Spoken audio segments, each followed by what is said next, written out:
Hello everyone, this is A42 back with another How to Play. Today we're looking at how to play this game, Sunset Over Water, a beautiful game by Pencil First Games. And this is the Pocket Edition. It's a smaller version, sort of pocket size. It comes with mini cards, but there is a regular sized version, which is the same size as other games I've gotten from them, like Herbaceous, Floriferous, and Delicious. But this one I got the Pocket Edition, because why not? And the cards have beautiful artwork on them. Look at that. Very nice, gorgeous artwork.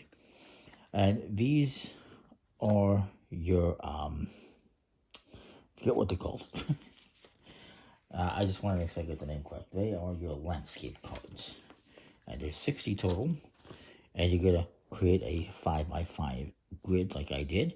Some of them have two symbols on them, like this one has sunset and waterfalls. Some of them have three. This one has a coast, wildflowers, and waterfalls. And some of them have just one, like this one, which is just sunset. And yeah, you will find that some are duplicated, like this one, this one, they're all the same. And there's other duplicates in here that you can see. But it is what it is. What you're doing is you are artists, painters who are drawing or painting these beautiful portraits and selling them. Going up on a hike. You're waking up early, hiking deep into nature, finding a perfect spot, making some paintings to sell for commissions, and others you'll keep for yourself. And yeah, it's pretty cool. It is pretty cool little game. Now there's other stuff in here. You have these little reference cards. Each player is going to get a set of them. It tells you what you're going to be doing on your turn, basically, and the final scoring. These ones are for solo gameplay, which I'll probably cover at some point in time. I at least plan on doing solo playthroughs of games on my channel one day. Then you have these right here. Each player is going to get a set of these. These are your personal little cards, your planning cards. And this one's in orange, this is in gray. I've got green that I'm going to use, and then there's purple over here, pink, whatever, for my opponent. Each player is also going to get their little painter token. So I'll take my green, I'll give them their purple. These are nice wooden tokens, and these are actually going to go in the middle card to start off with. And here I have as well an expansion that came with the game, Nature's Muse mini expansion. Pretty straightforward, so I'm probably just throwing it in here. But basically it comes with these 10 cards. Each player is going to get one. And at the end of the game, whoever has the most symbols on their card on these commission cards that you acquire will get 3 points. If it happens to be a tie, you each get 1 point instead. So I'll just shuffle those up and give each player one. You keep it face down, secretive. I mean, you can look at it anytime. I'm looking for coasts, mountains, and flowers on these commission cards. My opponent would be looking for the same thing, more or less. Yeah, everything except they have a sun and I have mountains. But it is what it is. And you get the little reference cards here. These are your commission cards. These are basically goals for 3 to 6 points that you're going to be trying to complete every turn. Shuffle them up. And I guess I'll put them over here. If you're going to draw 3, and you're also going to take the top one on the deck and turn it face up. These 3 are available right now. This one is for a future turn. So this one is a painting that has a coast, a waterfall, and one other symbol, and another painting with just some other symbol. This one, for example, is basically the same, very similar. 2 paintings, one with mountain, flowers, and something, and this one with a coast and something. The question marks, you can do something or not do something. theoretically. According to the rules, and this one is, again, more of the same. Some of them, they just want one single thing. Some of them, they want two things. Some of them, they want three. Some of them, they want two paintings. Some of them, they want three paintings. We also have these cards here. These are daily goals. They're each worth 2 points. Mix them up. And there's 7 total. You're going to be doing 6 rounds in a game. So one of these won't be used. And we'll turn it face up. So the first goal is whoever is the last to move horizontally gets this. And here's the little twist. If I play and I move horizontally, I take this card because I'm the last one currently to move horizontally. However, if my opponent then also moves horizontally, they get to steal this from me. So that's how that kind of works. We'll reset back into the center here. So what we're going to do on our turn is pretty straightforward. Phase 1 is 3 phases in every day, and you're doing 6 days. Phase 1 is you will draw 3 of these planning cards. I'll show you those momentarily. And we'll look at them. And you choose one. I'm going to choose this one maybe. Yeah, maybe I'll choose this one. And the rest, the other 2 go to the bottom. And you're going to keep going through this, and then by the end, you're going to have 3 cards left. In the last round, you choose one, and then the other 2, just don't get used. And my opponent is going to do the same thing. They draw 3 cards. They're going to use this middle one, put this to the bottom. We then simultaneously reveal these. I already revealed mine. And there's 3 pieces of information on these. I'll show you. The first is an hour. This tells me what time I woke up and I'm going out to paint. Whoever wakes up the earliest goes first. That determines the turn order in the game. And this is a game, as I mentioned, is for 1 to 4 players. It's solo mode, which again I'll do at some point in time. And I'm showing you how you play with 2 or more players. It's the same thing in regards to the player count, just more players. So you got that. My opponent is getting up at 7:45, so he's getting up earlier than me.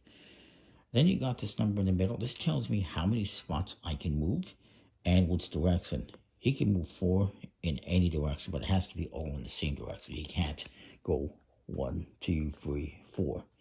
It has to be all, one direction this way or this way, horizontally, vertically, diagonally. You can't change directions or anything. And the bottom, it says how many paintings they're going to draw.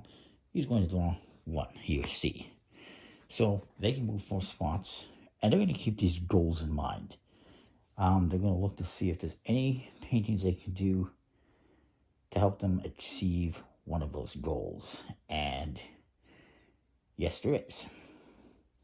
So they're going to move over here, and they're going to take this one, and they're going to paint it and put it in their collection here. Eventually, they can sell this one. So the first thing we're going to be doing, again, phase 1 is planning. You draw your 3 cards, choose one, place it face down. Everyone flips them face over, and then you determine the player order. And then you go on to phase 2, which is you wake up, you're going out on your trek. Phase 2 is the trek. You wake up, you go out, figure out which way you're going to move, you hike, paint your landscapes, then you can sell them, trade them for commissions, and if applicable, claim today's daily goal. And since my opponent did move diagonally, he can claim this goal for himself. Temporarily, I might change that. I might steal it. And this can go away. Now, he cannot sell anything because he doesn't have anything to complete one of the commissions for points. The commissions are points. At the end of the game, whoever has the most points wins. So now I'm going to go. And I can move diagonally or vertically. I cannot move horizontally, so I cannot go this way. As for the cards, I can only go up or down from where I am, or diagonally. And going diagonally, or horizontally, sorry. I can't go horizontally. Actually, he didn't go horizontally. He doesn't count. I'm getting confused. He went diagonally, so he does not get this. This is, you're probably screaming at me. He didn't go horizontally. No, he went diagonally. I apologize. He doesn't get this. I'm not going to get this because I cannot move horizontally. So this is going to be discarded. I can move up to 4 spots, and I can claim 2. So if I can claim 2 to get me one of those points, I should probably do that. Now, I can actually claim this one that I'm on. My opponent cannot because I was also on. If your opponent is on a card, you cannot claim it, but I can use this as one of the spots that I'm moving and claim that one. But I'm not going to. Not yet.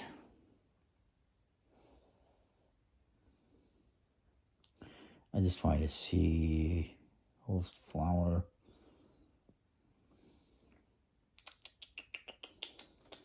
Which way is the best way? Sometimes you have to think about it a little bit. Don't have any great options for claiming any specific cards at the moment.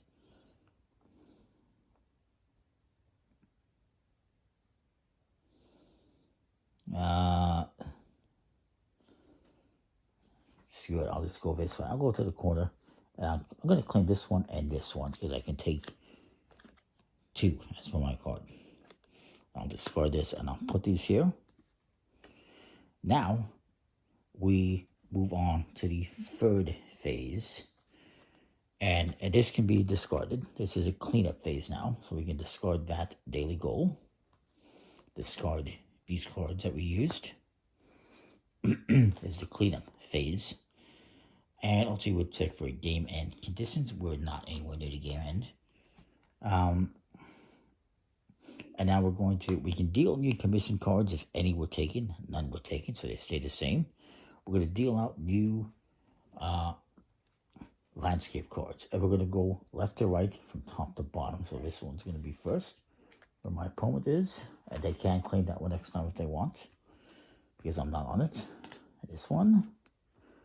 And then I'm hoping for one that I can claim. That's pretty good. I mean, that's helpful. And then we reveal a new daily goal, which is last to paint the landscape with exactly 3 features. You can claim that card. And that does not take into account these ones that we've already painted. That's the last round. So then we go again. And we choose the free cards. I'm going to select one. Let's say 645. Put this to the bottom. My opponent's going to do the same thing. Maybe to select this top one. And we reveal, oh, he's staying in bed until afternoon, 12:30. Hopefully he can read that. Yeah, he should be able to. I'm getting up at 6:45. I can move horizontally or vertically 3 spots, and I can take up to 3 paintings. So let's see what I'm going to do. And this one's actually upside down. My apologies.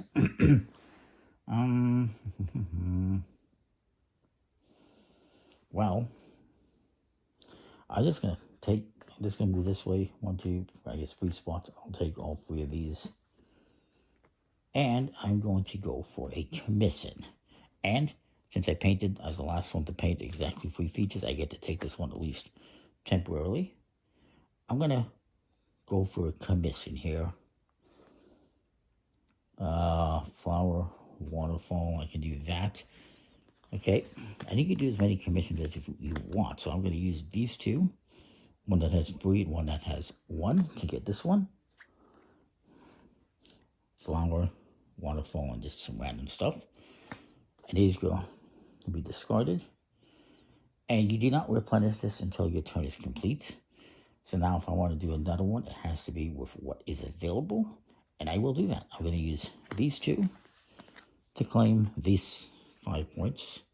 See, I got 2 of the symbols and just a random one, and then the coast and another one. So I can sell those, and I get that. And obviously we don't replenish these. My opponent takes their turn. We can actually replenish this now. Actually, no, we don't. We only replenish it afterwards. So my opponent's going to take a turn, and he only has one card that he can use for commission if he wants, if he can. His card is horizontally or vertically, and up to 3 paintings as well. So he might want to think about the future. He can see what's coming up. There's a mountain, a flower, and some random stuff coming up. So he might want to think about that one. In fact, he can take the one that he's on, and he will.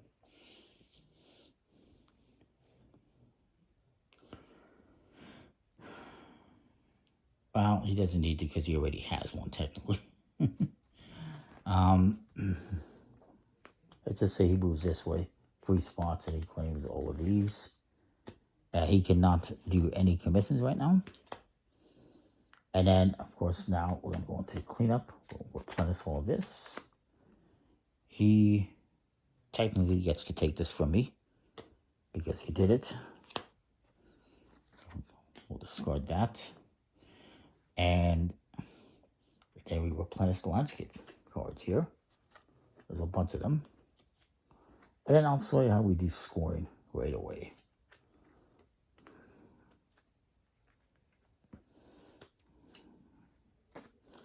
Again, you're going to do 6 rounds until you only have 2 of your planning cards left. And then you will get into scoring. Scoring is as follows.